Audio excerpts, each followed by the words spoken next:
Merci. Benvenuti.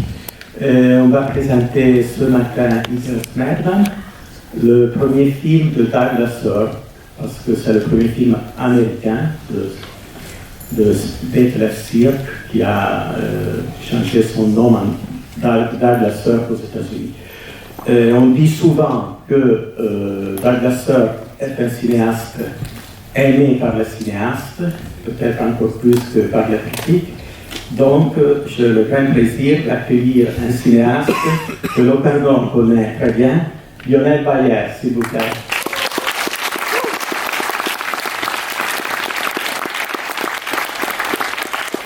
Alors, vous allez présenter ce film que vous avez choisi en fait parce que vous avez envoyé une liste de 4 ou 5 films et en fait c'est celui-là qu'on vous a proposé.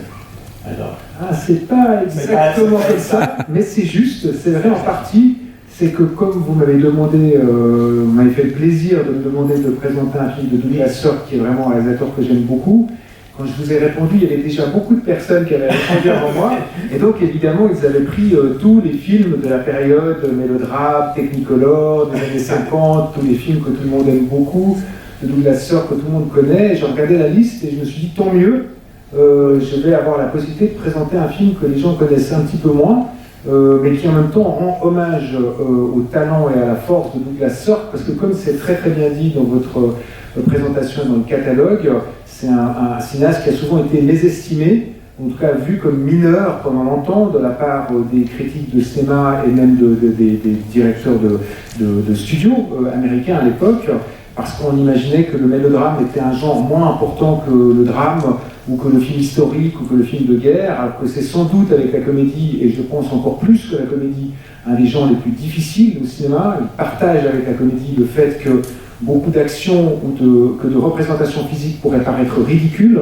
et qu'il faut trouver une manière, du côté des actrices et des acteurs, mais aussi du côté du metteur en scène, de rendre ces choses très symboliques comme étant des réalités. Souvent, le mélodrame, en fait, présente des situations qui sont des situations purement intellectuelles, symboliques, très métaphoriques, et il faut leur trouver une réalité dans le film pour que vous, comme spectatrice, spectateur, vous en soyez ému, voire bouleversé.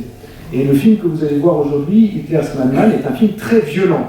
Je trouve que c'est un film incroyablement violent, et je suis toujours surpris que ce film passe comme ça, qu'on oublie à quel point ce film est un film matriciel. Peut-être qu'il vous rappellera, ou peut-être que vous pourrez y voir une influence dans le travail de Quentin Tarantino quand il a fait Inglourious Bastard. Il y a un personnage de Heydrich, le personnage de Heydrich ressemble beaucoup au personnage du nazi dans le film de Quentin Tarantino, dans sa perversité, dans son côté fourbe.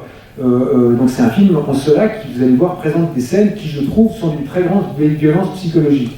Et ça remet un petit peu au centre des préoccupations du cinéma de Sirk, une préoccupation qui est celle de la violence.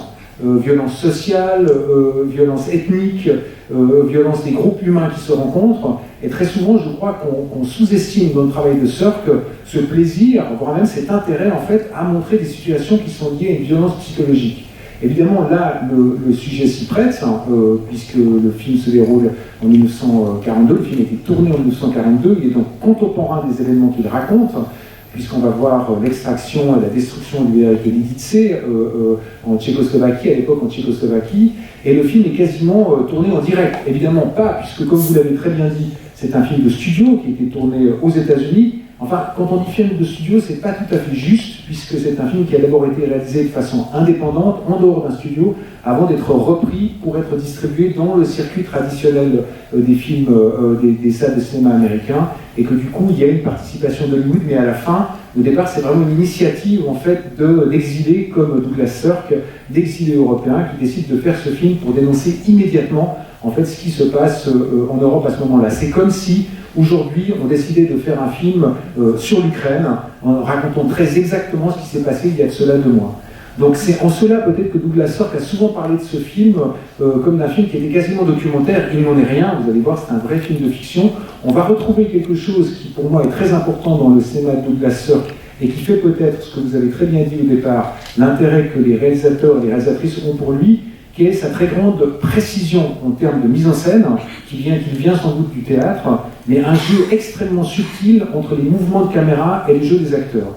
Soyez sensibles par exemple au début à toute la scène de rencontre entre le parachutiste et sa compagne dans un bois, dans une forêt, que vous allez voir souvent d'ailleurs, c'est un décor de studio qui est utilisé plusieurs fois, entre les mouvements de leur corps, leur rencontre, pour ne pas faire un chant contre chant.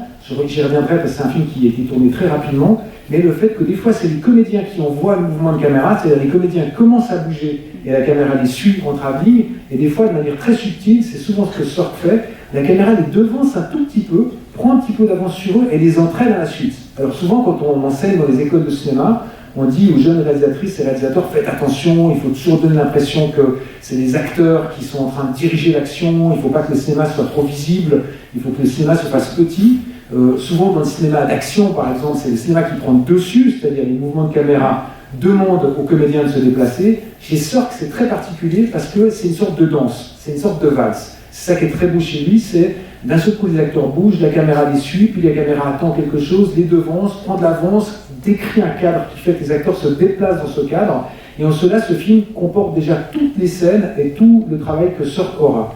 Avec une autre composante qu'on voit apparaître de manière très réelle dans ce film-là, qui est le jeu des regards, la force et le pouvoir du regard. Qui regarde qui et qui dirige ce regard. Il y a une scène, vous allez voir aussi, d'arrestation par Tonek, qui est un des premiers Tchèques à se faire arrêter. On vient le chercher chez lui dans sa maison. On assiste à la sortie de sa maison de force par les nazis devant ses enfants qui sont en train de se réveiller. Et on a à la fois le point de vue des gens qui regardent, puisqu'il y a des plans en fait en champ contre champ, où on voit sa femme dans le lit qui le regarde dans un plan qui est quasiment expressionniste, et puis un contre-champ où on voit les nazis qui le font sortir, et l'éviction, le moment où il est frappé, est vu par le regard des enfants. C'est en cela que je trouve le film très violent, c'est qu'à plein moment on voit les enfants qui regardent ce qui se passe, et on entend les coups sur la tête de leur père, et on assiste en fait dans les yeux des enfants à ce qui est en train d'arriver. Donc c'est un film qui construit vraiment beaucoup, et en cette idée que les enfants sont là, regardent l'action, il y a tout ce qui va constituer le cinéma mélodramatique de Sork dans les années 50, c'est-à-dire le fait de demander aux spectateurs de se projeter dans le regard des plus faibles. Imaginez comment la situation peut être vue du côté des plus faibles. Je dis encore, je vais la faire vite parce que je sais que moi j'aime beaucoup venir voir les rétrospectives avec Arnaud, surtout quand le programme des fois n'est pas aussi bon qu'on l'a espéré. Il y a heureusement des rétrospectives avec Arnaud qui est quand même un des points formidables de ce festival. Il faut reprendre le programme. Il est arrivé plein de fois de quitter la Piazza Grande pour aller à 22h30 voir un film. Et pour dire une petite vérité, j'y ai pensé hier quand je présentais mon film, je dois à la rétrospective de l'année passée, La Toada, je dois l'utilisation d'une chanson que j'ai entendue dans un film de La Toada et que j'ai repris dans mon film grâce à la rétrospective de l'Éternel. Je vais la faire courte, je vais la finir courte. Pour vous dire que le film effectivement a été tourné en une semaine, donc de façon extrêmement rapide. Il y avait une grosse préoccupation de la part de Douglas Sork pour ce premier film. Il avait très peur que dans un délai de réalisation aussi court, il soit très vite catégorisé comme un réalisateur de série B, c'est-à-dire de films un peu rapides, de films policiers, de films pour les circuits commerciaux. Et lui, évidemment, dans sa très grande élégance, son amour du théâtre et de l'histoire, il avait peur d'entrer dans cette catégorie. Tourner un film en une semaine, c'est inimaginable, c'est impossible. Un film comme celui-ci serait aujourd'hui tourné dans une trentaine de jours, en tout cas 5 semaines. Donc ça a dû demander, et donc quand vous vous retrouvez dans cette situation, vous vous retrouvez souvent piégé à faire un découpage très simple, à faire un chant, un contre-chant, à faire des scènes en plan séquence, c'est-à-dire en ne coupant jamais la caméra. Rien de ça chez Sork. On se rend compte qu'il y a une intelligence incroyable pour multiplier les situations et pour avoir le temps de développer des scènes en termes de découpage. Néanmoins, vous allez voir qu'on réutilise très souvent les mêmes décors, que beaucoup de scènes se retournent au même endroit. Je parle à cette forêt, vous allez voir souvent. Alors ça marche bien, hein, c'est des clandestins, il y a toutes les raisons du monde qui se retrouvent dans une forêt. Et sur un décor qui est relativement petit, et je me dis, il a sans doute fallu payer cette forêt en décor et donc l'utiliser un maximum. Et on dit que la mort d'Aldrich était dans des décors en fait, de la MGM qui avaient déjà été construits et qui du coup permettaient d'aller très très vite pour tourner ces scènes-là. Je vous laisse lire et voir le livre formidable de Bernard Eisenschitz, qui est vraiment un livre extraordinaire. J'ai commencé à lire en début du week-end quand je suis arrivé et que je l'ai découvert. J'ai rarement lu un travail de cinéma sur un auteur avec une telle qualité littéraire. Vous allez le lire comme un roman, cet été, vous pouvez le lire comme un livre de plage. C'est la façon dont Bernard Eisenschitz décrit le voyage et le parcours professionnel de Sork qui est absolument génial. Ça se lit vraiment comme une aventure. Et je vais revenir juste à quelque chose qui a été dit par Sork dans le livre de Hallyday, qui jusque-là faisait en fait autorité sur Douglas Sork, et donc une suite d'entretiens qu'il a mené, parce qu'il y a une scène qui va vous faire penser à quelque chose.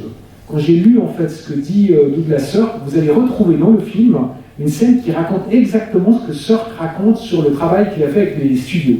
Donc à l'époque, quand il est arrivé aux États-Unis, on ne l'a pas laissé tourner. Pendant longtemps, il n'a pas été autorisé à tourner par le système des studios, particulièrement par un producteur qui s'appelait Cohn, qui était un homme qui faisait la loi à Hollywood véritablement. Et donc plusieurs fois, Sirk l'a rencontré pour dire « vous me laissiez tourner, il faut que je tourne, je suis un bon réalisateur ». Et donc du coup, il est allé se plaindre et le rencontrer pour savoir pourquoi est-ce qu'on ne laissait pas tourner. Et je vous lis une petite anecdote qu'il raconte dans ce livre d'entretien, et vous allez très vite comprendre à qui il a pensé pour diriger une scène. Dans ce film-là, vous allez très vite comprendre en fait ce qui se passe quand vous découvrez une scène dans Hitler's Madman. Alors attends, il faut que je vous donne juste... Oui. J'ai vieilli depuis le temps.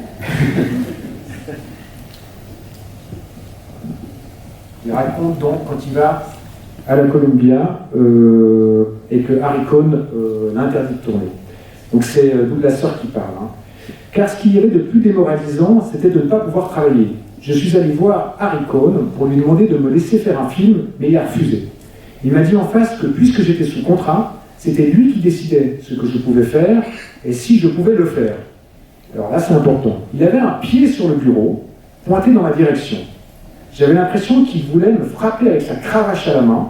C'est qu'il lui donnait l'allure d'un planteur sudiste, même s'il ne l'était nullement. Après tout, ces gens-là avaient un peu de culture. Alors, Harry Cohn n'en possédait pas un atome. Il fallait ramper ou être blackboulé. Mais j'ai refusé de faire la courbette et c'était fini pour moi. Entre M. Hitler et Harry Cohn, j'ai perdu 10 ans de ma vie. Le pire, c'est qu'on m'empêchait de travailler. Je suis allé lui dire « Écoutez, je suis un bon metteur en scène, je vous supplie de me laisser travailler. » Mais il m'a répondu « Faites simplement ce que je vous dis. Si je vous dis de travailler, vous travaillez. Si je vous dis le contraire, vous ne travaillez pas. Vous savez, vous n'êtes ici que par charité après tout. » Il y a une scène avec Heydrich dans le film. Je vous laisserai voir ce qui se passe dans cette scène et la façon dont il a placé Heydrich dans le plan et ça vous rappellera sans doute quelqu'un. Bonne projection à toutes et tous.